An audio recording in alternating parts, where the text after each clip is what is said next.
And today we are going to be having a presentation, Introduction to Employment Services and Supports. And Adam is our presenter and our host today. So Adam Kubler has a BS in social work and over 15 years of experience in workforce development, has worked with a wide range of individuals, including those living with disabilities in work readiness and employment. He also directed the ARC of New Jersey's supported employment program, Project Hire. Adam also possesses a Certified Work Incentive Practitioner certification.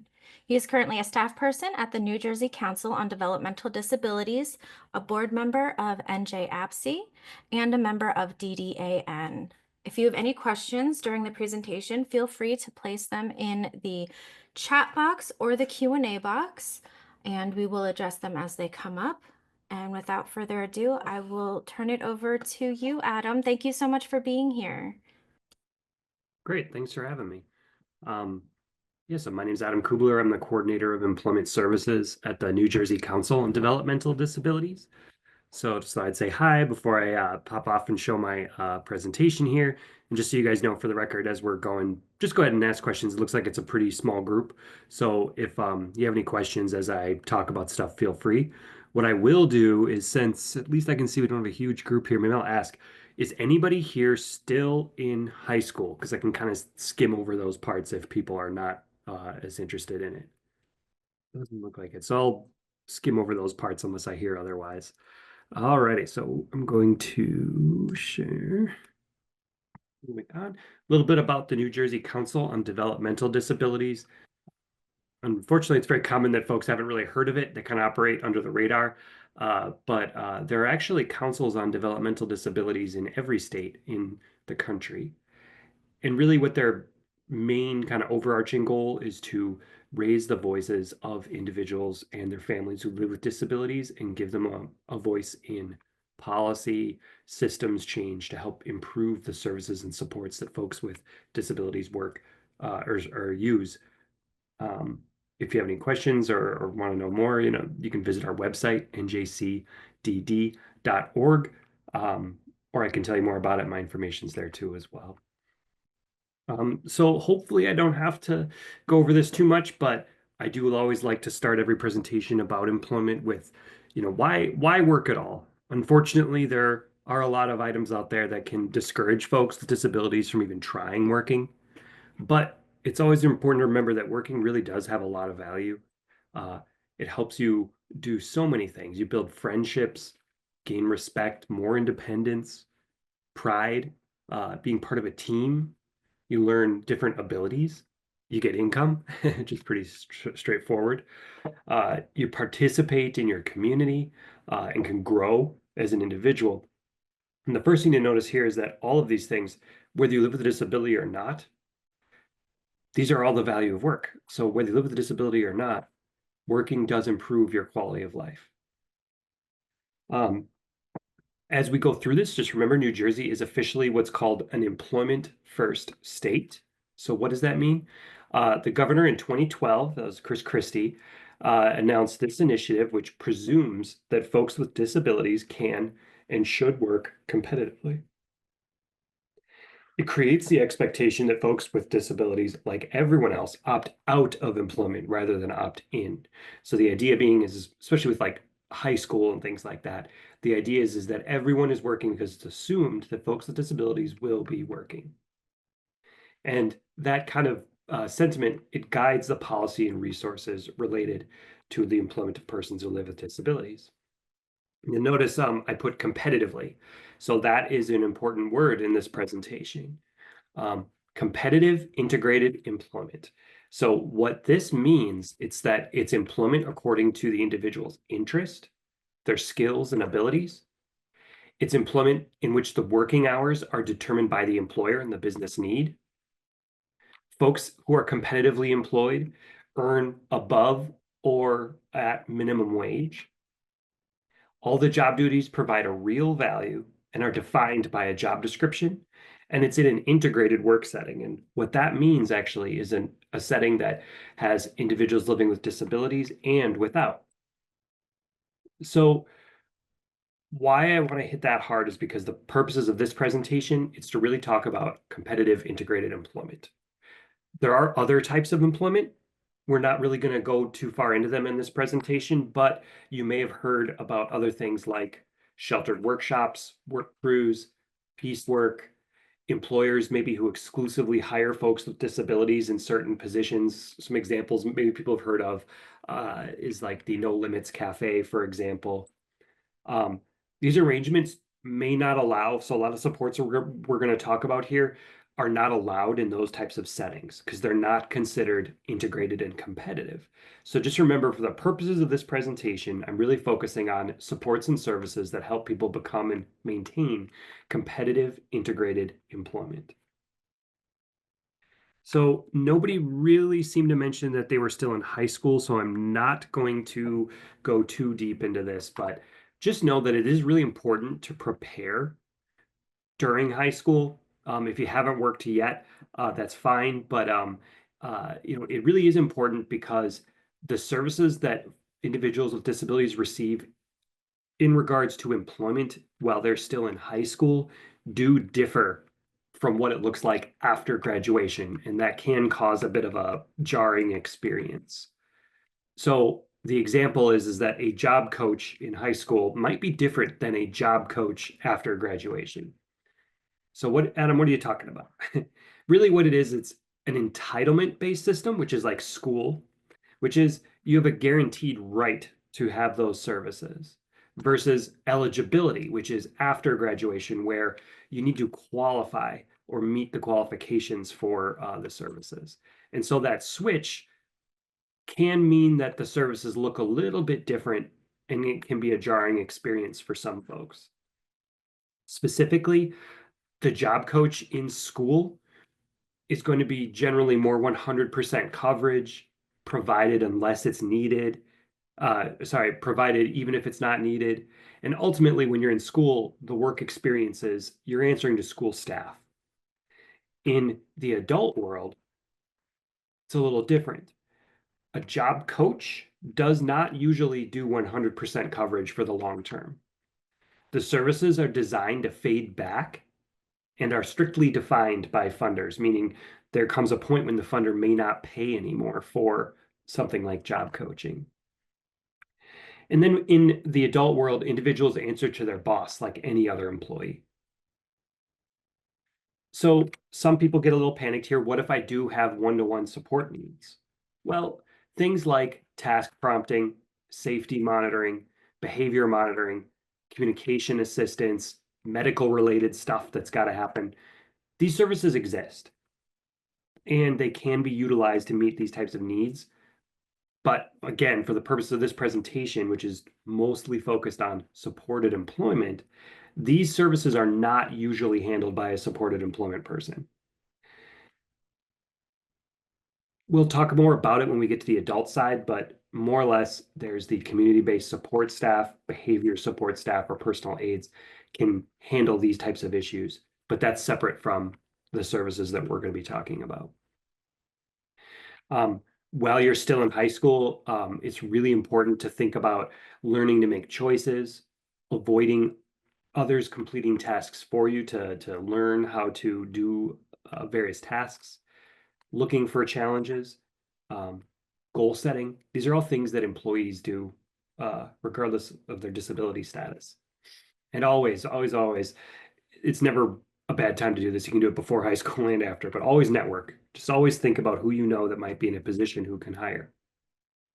Generally speaking, when folks are in high school, they sort of build what's called a foundation before going into before graduating and going into adult services. So really the base is developing those independent skills, looking at where my strengths are, what my weaknesses might be, looking for experiences during the school to help develop those skills, either sharpen the ones that are already good or brush up on the ones that need work. And then finally, networking. That's like where it comes to is where you start thinking about, okay, who in my community is in a position to hire? Because really, all of these things, whatever makes you a good friend, athlete, teammate, student, community member, volunteer, blah, blah, blah, it all makes you a good employee. These are all great qualities in an employee. Um, a lot of folks, when they're in school, will be going through some sort of a transition services. Again, I know that there weren't many folks here that are still in high school. So, long story short, IEP, your individualized education program, is great during school because it can help organize services in a way that will benefit you more. Um, I'm not going to go over IEP stuff because I don't think anybody here applies, as far as I know. Um, a lot of times people will do when they're in school are community-based vocational assessments, job touring, job shadowing. What's important is that if you have folks on this call, especially that are going to be looking for work, don't forget about these. These are things you can put on your resume. So make sure you keep those because these experiences are valuable even after high school. Outside the district, sometimes there's what are called pre-employment transition services from the Division of Vocational Rehabilitation. Some folks on this call may have gotten them, but just long story short, the Division of Vocational Rehabilitation Services is required to spend 15% of their budget on students preparing to graduate. So some of the things that they pay for in this, it's called work-based learning, job exploration, work readiness training, self-advocacy, and counseling on enrollment and post-secondary. Finally, summer work experience contracts are a fairly new pre-ETS service that DVRS, or the Division of Vocational Rehabilitation Services, has been doing for students that are still in school. So now let's get to the adult side. That was a real quick summary of what people focus on, who helps, what is good to learn before you graduate high school. But now let's talk about what do the supports look like after. So first place, who can help? These are the individuals that can help you in these circumstances. So again, if you haven't heard it by now, network. Even after graduation, many of your resources are still there. So don't forget your school study team. A lot of times they might have advice and experiences from other people who've gone through the same challenges. Other parents, keep in touch with your friends' parents and your or if you have a son or daughter, their friends' parents, because that is a very effective way to find help. And then finally, service providers. There's going to be providers, all sorts of them, all over the state, and I'll give you some places to look when we're done here. But these are places that can help you get connected to services and find work. So, who can help as far as state agencies? Who are the major players? Well, there are a few agencies in New Jersey that are specifically geared to help folks who live with disabilities work. The main primary one that most people are going to come in contact with is called the Division of Vocational Rehabilitation Services. I mentioned them earlier. They do quite a bit. We'll talk about them more. There's also the Division of Developmental Disabilities. This can apply as well. And finally, for folks who live with visual impairments, there's a Commission for the Blind and Visually Impaired. So first, the Division of Vocational Rehabilitation. What is it? DVRS is what it's kind of referred to in the business. It's a state-run agency that provides vocational services for individuals who qualify and possess any physical or mental impairment that is a substantial impediment to employment.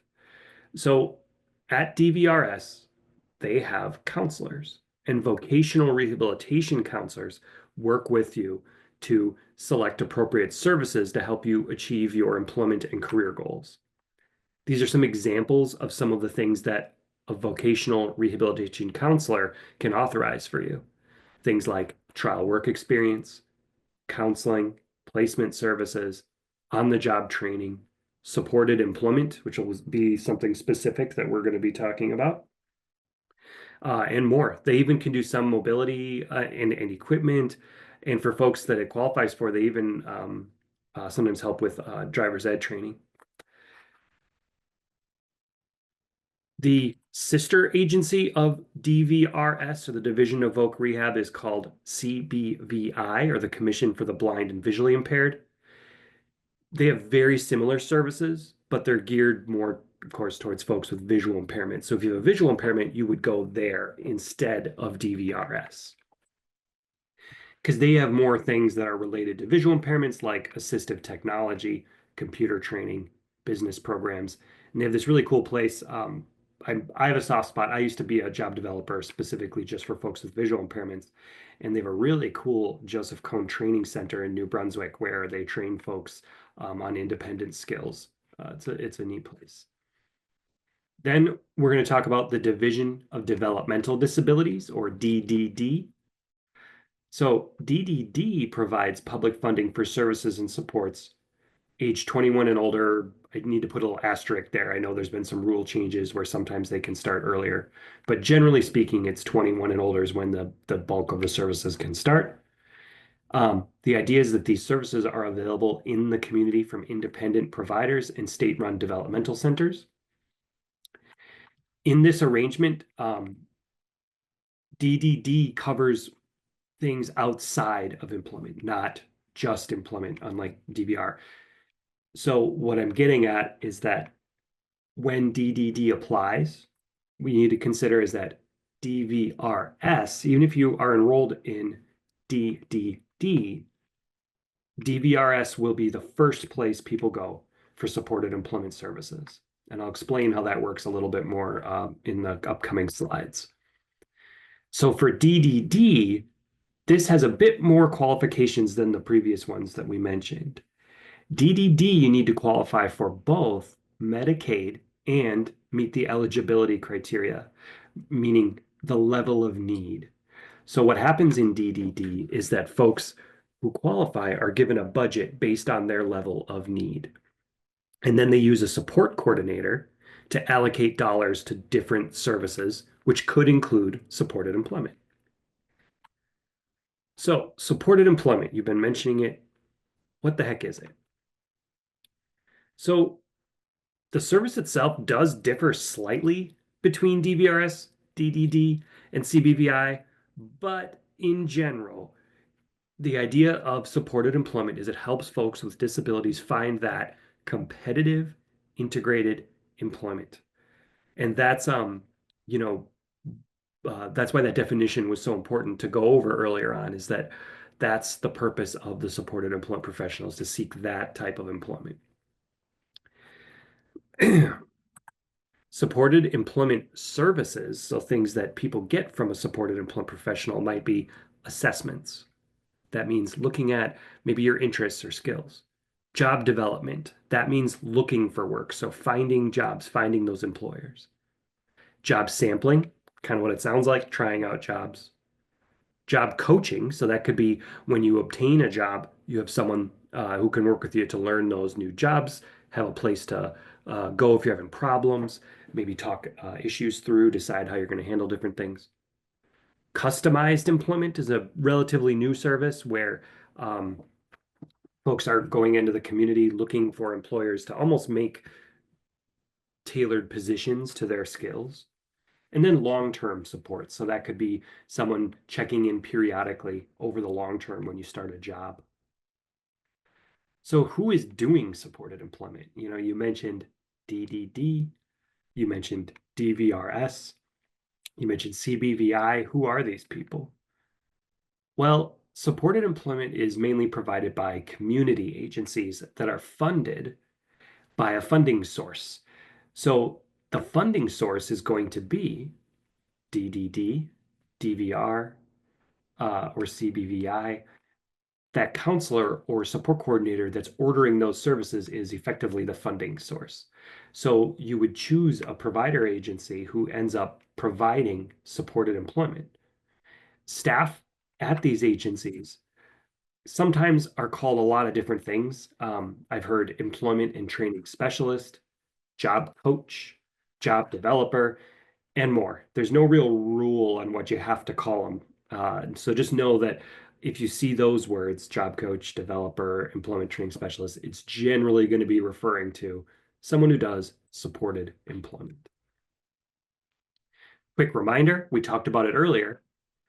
If you have needs that will require one-to-one supports for the long term, these are really going to be provided by your DDD budget. I mentioned it before, things like task prompting, safety monitoring, behavior monitoring, communication assistance, any medical related assistance. These services can all be handled by your budget, but they are separate from supported employment. So services are usually handled, these types of activities are usually handled by some combination of community-based supports, behavioral support, or personal aids. So you heard me mention that both all these different funders pay for supported employment.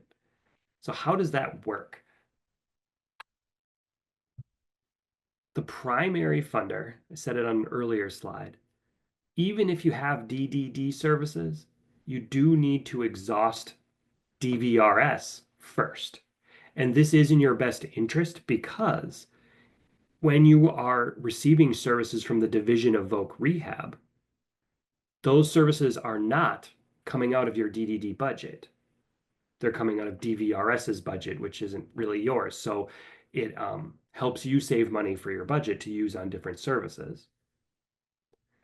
So there's always exceptions, but in general, this is sort of the kind of basic model of how someone would go through these services. So an individual would sign up for the Division of Voc Rehab and get what's called DVRS pre-placement services, which means assistance preparing for and applying for competitive integrated positions. The vocational rehabilitation counselor is the one who's going to be essentially ordering these services. So they'll order pre-placement services until employment is accepted. So once you accept a job, the case kind of shifts gears. At that point, your vocational rehabilitation counselor can issue what are called DVRS intensive supports. So what that means is job coach support in which someone could be present pretty much for the whole shift, if not most of it, for onboarding, skills attainment, getting integrated into the work environment. Again, this is a general thing, but they do have sort of a rough time limit on that, which is about 90 days of employment. So what that means is that once you accept a job, a loose clock kind of starts at the Division of Voc Rehab, where they're going to issue a good amount of hours to get you stable, get you ready to go. But it is kind of assumed at that point, after about 90 days, the intensive services are no longer needed, and you'll move on to the longer term supports. Just put a little asterisk, though, on this 90 days. That is not set in stone. It can be shorter, it can be longer. It's between you and the vocational rehabilitation counselor. So for most folks, or I guess like maybe the traditional route, I don't know if it's most, but the traditional route, people will get pre-placement funded by DVRS, find a job, get intensive job coaching funded by DVRS, at which point there is a break once the person is stable. Now your support coordinator comes into play. They're going to be authorizing supported employment through your DDD budget for the long term. For a lot of people, at least the agency I used to direct, that would generally equated to somewhere between like 5 and 10 hours a month of job coach support. So a job coach to come in on a regular basis or as needed. And this really can go on as long as it is needed. Some people graduate, not everyone, but some people graduate from services, meaning the coach is no longer needed. They're totally independent and the job coaching isn't needed any longer. So hopefully that diagram kind of helps you see how most folks navigate the system. There are exceptions, but this is the kind of intended route for people who qualify for DDD. If you do not qualify for DDD at all, the Division of Voc Rehab does have a very limited long-term support program, but that's only for folks who do not qualify for DDD. So what about SSI, Medicaid, and other benefits? That would be a whole nother presentation for me to kind of go into the details on this, but just know that in virtually all circumstances, individuals receiving supplemental security income, or SSI, can earn significantly more than an SSI check alone can provide by working. For the record, New Jersey has one of the best Medicaid buy-in programs in the country called NJ Workability or Workability. Through Workability, folks can earn significant income since about April with no income or asset limits and maintain Medicaid.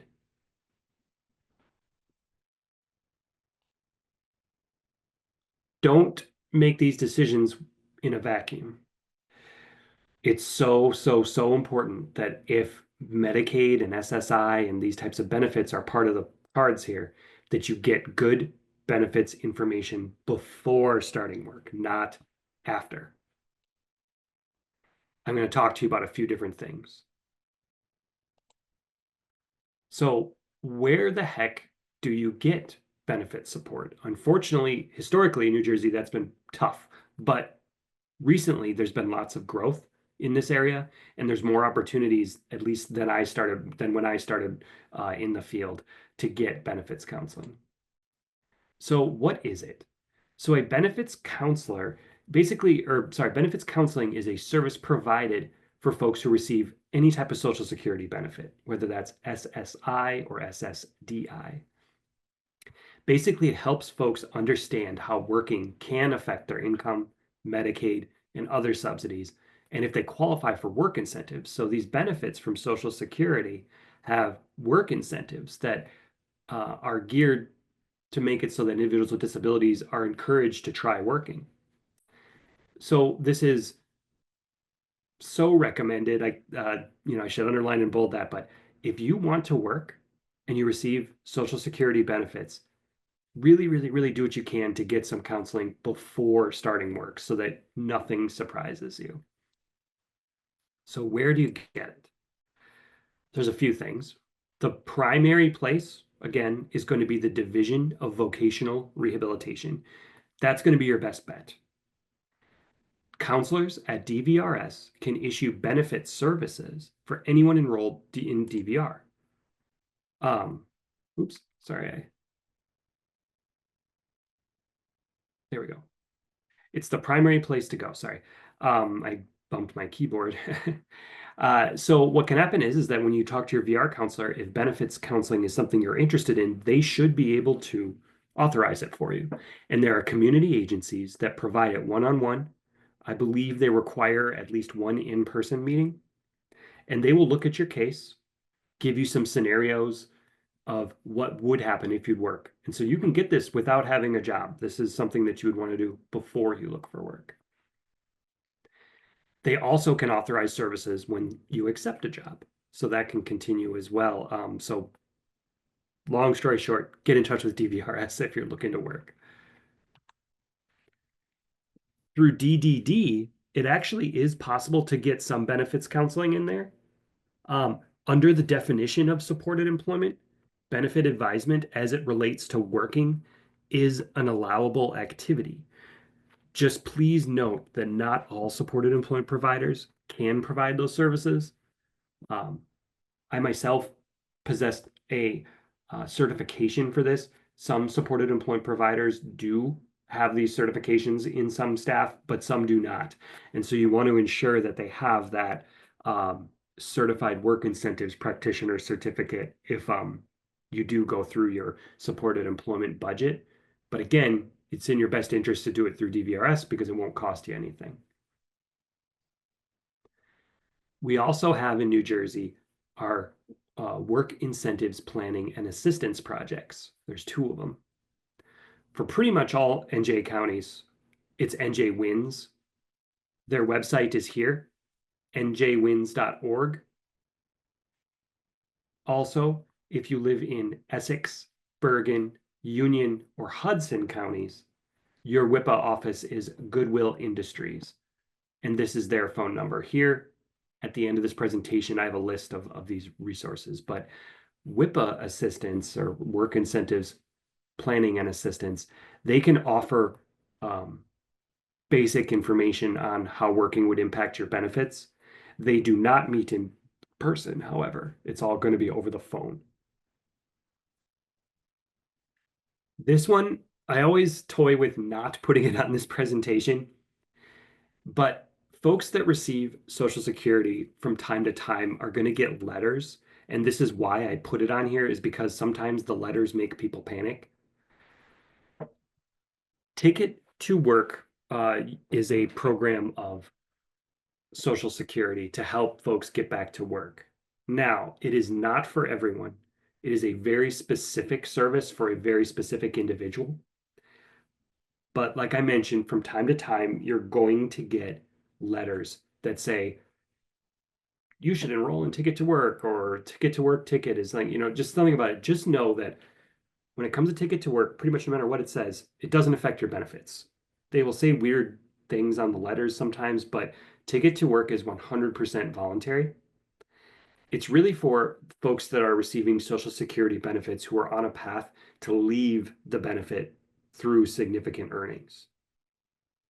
It is a voluntary program, but what you do get from it is benefits advisement from a Certified Work Incentives Practitioner. It's an all virtual service delivery generally. They don't meet in person. The provider can be from anywhere in the country, actually, because it's a federal program. People get Ticket to Work services from anywhere. And one thing that is unusual about Ticket to Work is that the provider themselves, they determine acceptance into the program. So you make your case and they decide if they would like to work with you. The perks are that it's, of course, free. There's very few strings attached. You just basically have to call them. They pop your ticket over and you're open. Um, while you're making satisfactory progress, you do get protection from disability reviews, um, which can be nice. But again, that's kind of a typical part of receiving most benefits is a disability review. But the drawbacks here, again, I can't stress this enough. It really is mostly for people who are looking to earn pretty substantial income and leave benefits through that. There's no on-site job coaching, and if your ticket is assigned to an agency, it can cause problems at DVRS because um, when you work with DVRS, your ticket is supposed to be with them. So I didn't want to go too far into detail, but just to kind of tell you what Ticket to Work is, and then, but my most important thing is if you get a letter about Ticket to Work, do not panic. It is not, it's not going to affect your benefits.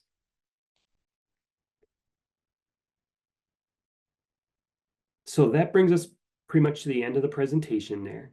I've got this listing, like I said, of the different resources that will, when we distribute the slides, you can get those. And then otherwise, I am ready. And for anybody in the call that's interested, we do have this is like a demographic survey. We're required to report to the feds the demographic information of who attends some of these. So if you would, I'd be very grateful, but you can fill this out. It also will give you the opportunity to sign up for the New Jersey Council on Developmental Disabilities mailing list and things like that. But yeah, so I'm ready if there's any questions here. Let me put my camera back on. Wow, no one's gotten any questions on employment at all. It's because your presentation was very informative and Or they're all thorough. asleep. Because it was. It was good. It was good. It's very informative. If you think of a question too after the webinar is over, feel free to reach out to us or to Adam directly and get that question answered. But excellent. Oh, Adam's email is in the chat if you have any questions later on. All right. Well, Adam, thank you so much for being here and for doing this presentation. It was really informative and it's fantastic information.